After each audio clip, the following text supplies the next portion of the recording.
Muito bem, nós chegamos ao momento da ministração da Palavra de Deus e eu quero convidá-lo a prestar atenção na mensagem de Deus que vai ser lançada no seu coração hoje, nesta manhã. Hoje a gente vai refletir no capítulo de número 10, do livro histórico de Atos dos Apóstolos.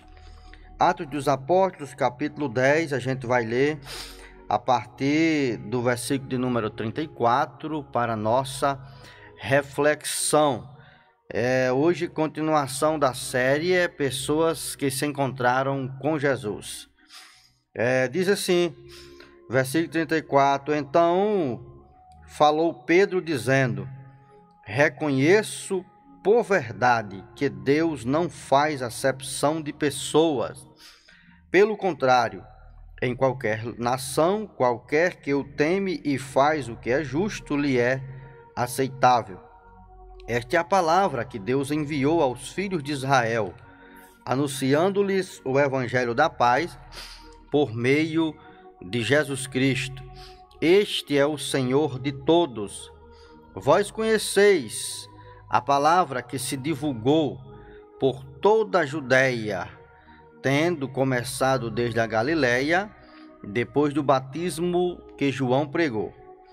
Como Deus ungiu a Jesus de Nazaré com o Espírito Santo e com poder, o qual andou por toda parte fazendo bem, curando todos os oprimidos do diabo, porque Deus era com ele. E nós somos testemunha de tudo que ele fez na terra dos judeus em Jerusalém, ao qual também tiraram-lhe a vida, pendurando-o na cruz, no madeiro. A este ressuscitou Deus no terceiro dia e concedeu que fosse manifesto, não a todo o povo, mas às testemunhas que foram anteriormente escolhidas por Deus, isto é, a nós que comemos e bebemos com ele, depois que ressurgiu dos mortos, e nos mandou pregar a todo o povo, e testificar que ele é quem foi constituído por Deus, juiz de vivos e de mortos. Dele todos os profetas dão testemunho de que por meio do seu nome todo aquele que crê recebe remissão dos pecados. Que maravilha! Meus irmãos e meus amigos, esta é uma pregação do apóstolo Pedro na casa de um homem chamado Cornélio, que era centurião. Eu já falei aqui outro dia, o centurião era um soldado romano, um comandante romano, que tinha subordinado a si 100 soldados, daí o nome centurião. Era um soldado que coordenava 100 soldados. E esse Cornélio era um homem importante porque fazia parte, era o comandante da corte chamada italiana, na cidade de Cesareia. Esse Cornélio é um gentil. Gentil é todo aquele que não é judeu. A Bíblia chama de gentil. Era um gentil que se diferenciava das demais pessoas. A Bíblia diz que ele era temente a Deus, era um homem temente a Deus, no versículo 2 do capítulo 10, piedoso, ele e toda a sua casa, e que fazia esmolas e orava de contínuo. Então, quando a gente vê uma pessoa dessa, a gente já conclui que é uma pessoa religiosa. Era um homem piedoso, que tinha misericórdia das pessoas, que procurava ajudar as pessoas. Era um homem temente a Deus, né? Ele, não somente ele, mas toda a sua casa, a sua família, eram tementes a Deus e que orava constantemente. Quem olha para uma descrição de uma pessoa dessa nos dias de hoje, a conclusão é, se Cornélio não for salvo, ninguém mais é. Essa é a conclusão. Rapaz, olha aí a vida do cara, o cara anda bem direitinho. Tem uma coisa, se ele não for salvo, ninguém mais é. Bem, se a salvação fosse baseada nas obras, essa afirmativa estava correta. Mas a salvação não é baseada nas obras. Obras é uma manifestação de quem é salvo. Deve ser, mas tem muitos ímpios. A Bíblia diz que tem obras de justo. Também diz que tem muito justo que tem obras de ímpio. Isso é um paradoxo, mas é verdade. No outro dia eu posso até falar sobre isso. Mas o foco agora é a conversão de Cornélio. Então Cornélio era um homem religioso, um homem sincero, temia a Deus, a Bíblia descreve isso, que fazia esmolas para o povo e orava de contínuo. Numa dessas orações, se você ler o capítulo 10, você vai perceber, conta essa história. Numa dessas orações, Cornélio estava orando às 3 horas da tarde, a hora nona, e um anjo de Deus apareceu a Cornélio. E disse: olha, Cornélio, com você está tudo bem. Deus recebeu as suas esmolas e recebeu suas orações, chegaram diante de Deus. Com você está ok. Agora está faltando uma coisa para você. Mande alguém chamar Simão, por sobrenome Pedro. Ele está em Jope, hospedado na casa de Simão, curtidor de couro. Ele mora na beira do mar, na praia. Ele trabalha curtindo couro. E Simão Pedro, por nome Pedro, está hospedado na casa desse cidadão. Mande chamar Simão. Você vê o texto no segundo relato, ele diz assim: mande chamar Simão, que ele vai te dizer as palavras pelas quais tu deves ser salvo. Aí você percebe, então Cornélio não estava garantido? Não. Porque ser uma pessoa boa é dever de todo ser humano. Uma pessoa temente a Deus é dever de todo mundo. Se Cornélio tivesse garantido, não precisava o anjo dizer: vai a Jope, chame Simão Pedro para te dizer as palavras pelas quais deve ser salvo. Então você vê que a salvação não é uma questão de um esforço humano, é uma questão da manifestação de Deus, que mandou você ouvir umas palavras. Jesus disse: a fé vem pelo ouvir, e ouvir a palavra de Deus. Aliás, Paulo diz, capítulo 10 de Romanos: a fé vem pelo ouvir e ouvir a palavra de Deus. Então você precisa dar ouvido à palavra de Deus. Você que está me ouvindo todo dia, na medida que você escuta, o Espírito Santo lhe convence. Jesus disse que o Espírito Santo convence o mundo do pecado, do juízo e da justiça. Convence você que você é um pecador, convence você que haverá um juízo e convence você da justiça de Deus, que é imparcial, não tem meio, mais nem menos. A justiça de Deus, ela é imparcial. Então, Cornélio manda 2 soldados seus e chamar Simão Pedro. Simão Pedro, por mais que era crente, ainda tinha aquela ideia errada judaica de que só quem era salvo era os judeus, só quem tinha acesso à salvação, às coisas de Deus, é judeus. Tem muita gente com o pensamento de Pedro hoje, muita gente com os olhos tapados. Estou falando de crente mesmo, que acha que só é salvo se for da sua igreja, só acha que só é santo se for da sua igreja, só acha que tá num caminho certo se for da sua igreja. Meu filho, você está redondamente, quadradamente, circunferencialmente enganado. Não é a placa da sua igreja que salva. Não foi a sua igreja que comprou a salvação. Não foi a sua igreja que comprou o céu. A sua igreja não é dona do céu. Pedro achava que só os judeus tinham acesso. Pedro estava lá. Se Deus não tivesse falado com Pedro, Pedro não tinha ido nunca àquela viagem. Aí Pedro teve uma visão, estava lá no alpendre, no terraço da casa de Simão, curtidor de couro, e teve uma visão de um lençol que descia, amarrado pelas 4 pontas, e se abria diante dele com toda sorte de animais imundos, os animais que no Antigo Testamento, na lei, proibia comer. E aí uma voz dizia: Pedro, mata e coma. Ele dizia: de modo nenhum, Senhor, nunca entrou na minha boca coisa comum ou imunda. E o lençol se recolheu para o céu, desceu de novo e se abriu. Os animais quadrúpedes, animais imundos estavam lá. E a voz dizia: Pedro, mata e coma. E ele disse de novo: de jeito nenhum, não vou comer. Pela 3ª vez, o lençol desceu e disse a mesma coisa. E Pedro disse: de maneira nenhuma. Aí Deus disse: não faças comum ao que Deus purificou. Aí a Bíblia diz, enquanto Pedro pensava, o que quer dizer esse negócio? O que não faça comum, o que Deus purificou. Aí chegou os homens lá embaixo, chamando Pedro. Aí o Espírito Santo disse, Pedro, eu mandei 2 homens aí, e você siga sem perguntar nada, não diga nem pio para eles, são gentios. Vá com eles, e quando chegar lá, diga as palavras que eu puser na sua boca. Pedro não contou história, desceu e disse, sou eu que vocês estão procurando. Eles contaram, olha, tem o romano, o centurião Cornélio, tal, e contou a história todinha, e Pedro foi com ele. Quando Pedro chega na casa de Cornélio, a Bíblia diz que estava todo mundo reunido na casa de Cornélio. Cornélio reuniu a família, reuniu os amigos.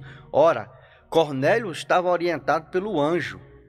Eu vou ouvir as palavras de Deus para minha salvação, ou saber como é que eu posso alcançar a salvação. Aí, Pedro chega, Cornélio conta a mesma história para Pedro. Olha, faz 4 dias que eu estava orando, e ppp, conta a história.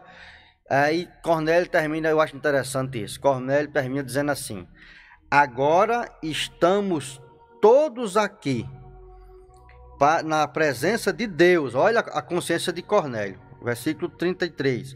Portanto, sem demora, mandei chamar-te e fizeste bem em vir. Agora, pois, estamos todos aqui na presença de Deus, prontos para ouvir tudo o que te foi ordenado da parte do Senhor. Olha a convicção de Cornélio.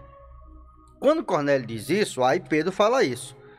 Reconheço que Deus não faz acepção de pessoa. Era isso que significava os animais quadrúpedes.